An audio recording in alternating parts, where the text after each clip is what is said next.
फैसलाबाद वाला जो वाक़या था ना, हमने आपको चंद पहले बताया था किस तरह एक पतंग की डोर फिरने से नौजवान की वहीं खड़े खड़े जान चली गई। मतलब वो मंजर बयान भी नहीं किया जा सकता था, देखा तो बिल्कुल ही नहीं जा सकता था। और सोचें जिस पे बीती हो, जिसके घर वाले इस करब से गुजर रहे हों, उनका क्या कसूर है। फैसलाबाद में पतंग की डोर से एक 22 साल नौजवान की हलाकत ने हुकूमत को तो जगा दिया, लेकिन अभी बहुत कुछ होना बाकी है।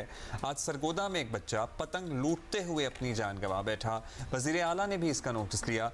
IG पंजाब को पुलिस अफसरान के खिलाफ कार्रवाई का कह दिया है। कल फैसलाबाद वाक़े के बाद भी मरीम नवाज साहिबा ने नोटिस लिया था। पुलिस अफसरान और एहलकारों को मुअत्तल किया और मुल्ज़मान की गिरफ्तारी के लिए 48 घंटों की डेडलाइन दी थी।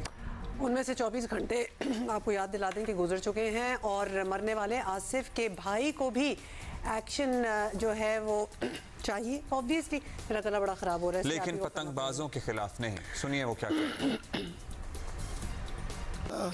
पंजाब से रिक्वेस्ट करना चाहता हूँ, पतंग उड़ाने वाले को पकड़ने की बजाय पतंग बनाने वाले को पकड़ना चाहिए, मैन्युफैक्चर को पकड़ना चाहिए। अगर वो आएगी नहीं मार्केट में तो हम हमारे बच्चे या कोई दूसरों के बच्चे कैसे खरीदेंगे। बनेगी तो आएगी तो आप छतों पे चढ़ रहे हैं जी, डॉल्फिन वाले चढ़ रहे हैं सीढ़ियाँ लेके, वो चढ़ रहा है, जो उड़ा रहे हैं उनको पकड़ रहे हैं, पीछे से तो सप्लाई आ रही है।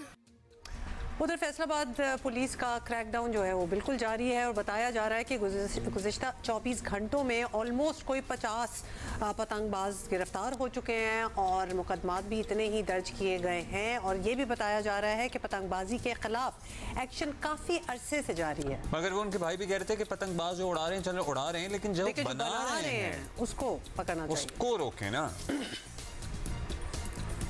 और रिसेंटली फैसलाबाद पुलिस ने पिछले 2-2.5 महीने में 20,000 से ज़ायद पतंगबाजों के ख़िलाफ़ कार्रवाई की है। 9 जो मैन्युफैक्चरर्स थे जो पतंगे और काइट स्टिंग्स बनाते थे उनके ख़िलाफ़ हमने एक्शन लिया है। ऑनलाइन जो पतंग एसोसिएशन थी हमने उनको अरेस्ट किया है। 20,000 पतंगबाज अभी भी, वैसे इतना अरसा हो गया इस खेल पे, इस त्यौहार पे पाबंदी लगे हुए, पीपल आर स्टिल। और वो एक पूरी जनरेशन जो अब बड़ी हुई है, इसने अपने बचपन में पतंगबाजी होते हुए नहीं देखी है। हमने अपने बचपन में पतंगबाजी और पूरा बसंत त्यौहार देखा है। अब जो नई वाली जनरेशन है जिसको जेन ज़ी आप कहते हैं, they have not actually witnessed the festivity of Basant, but even then it is so rampant still. Yes, rampant क्या पॉपुलर आप कहते हैं, क्योंकि अगर तरीके से किया जाए तो चीज़ तो ठीक ही थी। ऑब्वियसली जब हमने डोरों को इतना वेपन बनाना शुरू कर दिया, वेपनाइज कर दिया अपनी पतंगों को, तो फिर जाके वो बैन लगाना। हमारे साथ मौजूद हैं हमाद। मौतलियाँ हुई थी, ज़ाहिर है एक इंतहाई अफसोसनाक वाक़या था जिसके बाद हुकूमत ने भी नोटिस लिया। अब तक उसके बाद क्या कुछ हो चुका है? मतलब 48 घंटे में से 24 घंटे में तो अल्टीमेटम को इस वाक़े के मुल्ज़मान को पकड़ने के गुजर चुके हैं। जी बिल्कुल जी, इंतहाई वाक़या 2 रोज़ कबल फैसलाबाद के इलाका डिजकोट रोड पर पेश आया है। समनाबाद का रहायशी आसिफ 22 साल इसकी उम्र थी और ये मोटरसाइकिल पर जा रहा था कि पतंग की डोर अचानक इसके सामने आई, जिसकी वजह से इसका गला कटा है और मौके पर ही इसकी हलाकत हुई है।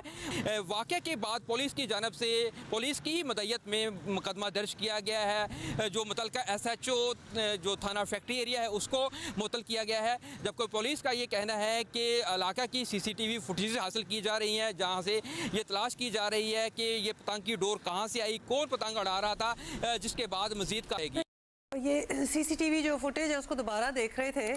He is in the middle of the road Abdullah, तो मैं ये सोच रही थी कि वो डोर किधर से आई होगी, या तो वरना अक्सर पहले जब हम ऐसे एक्सीडेंट्स वगैरह देखते थे तो वो डोर सुखा रहे होते थे गलियों में और इस तरह करके वो लगी होती थी। This is a different. नहीं, कट के आती है, कट के आई है, ऊपर से गिर रही होती है और वो फंसती है गले में, फिर खतरनाक है। एनीवे हमाद आप हमारे साथ हैं। अब क्योंकि इस मामले में वज़ीर आला पंजाब जो है वो बराह रास्त दिलचस्पी ले रही हैं, तो कुछ ना कुछ तो हमें लग रहा है कि हो ही जाएगा।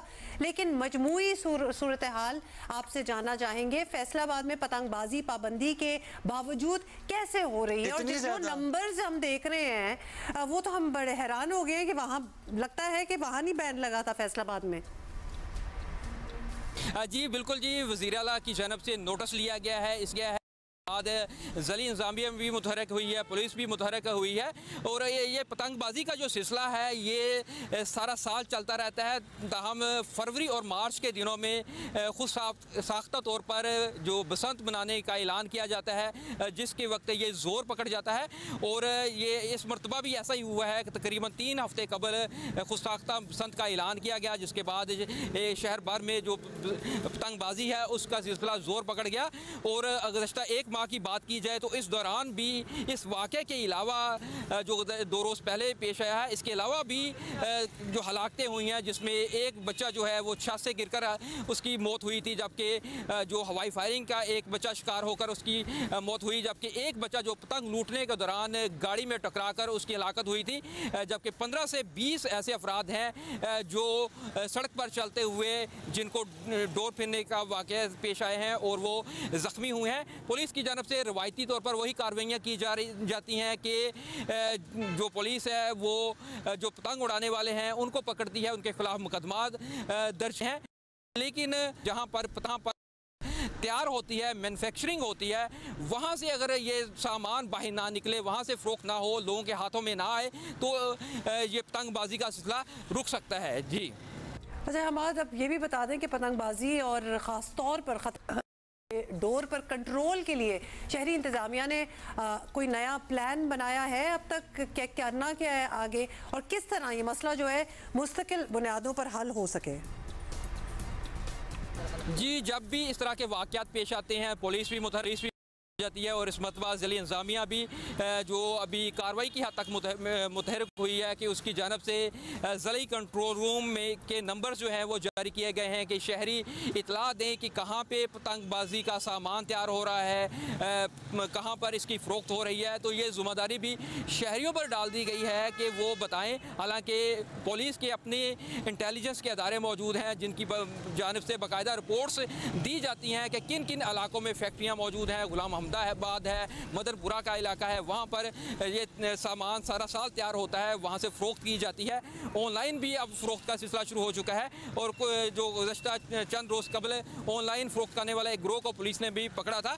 ताहम मुतहरिक तौर पर कार्रवाइयाँ ना होने की वजह से है। जी thank you Hamad Ahmad, thank you.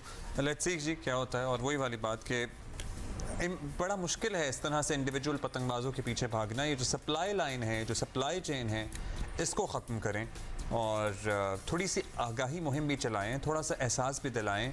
अगर बच्चे नहीं समझते तो वालिदैन भी कुछ और असातिज़ा भी कुछ किरदार अदा कर सकते हैं इसमें कि भाई ये खेल ऐसा है जो आपके लिए तो खेल है लेकिन किसी के लिए लिटरली आप अनजाने में कातिल बन जाएंगे अगर आपकी डोर से किसी की जान चली गई। इतना मुकाबला और इतनी मतलब आई एम सॉरी लड़ाइयाँ और इतना कम्पिटिटिव हो जाना कि बेशक कोई मरे या जिए, तो ये क्या है? तो इस पे भी कंट्रोल करने की बड़ी ज़रूरत है।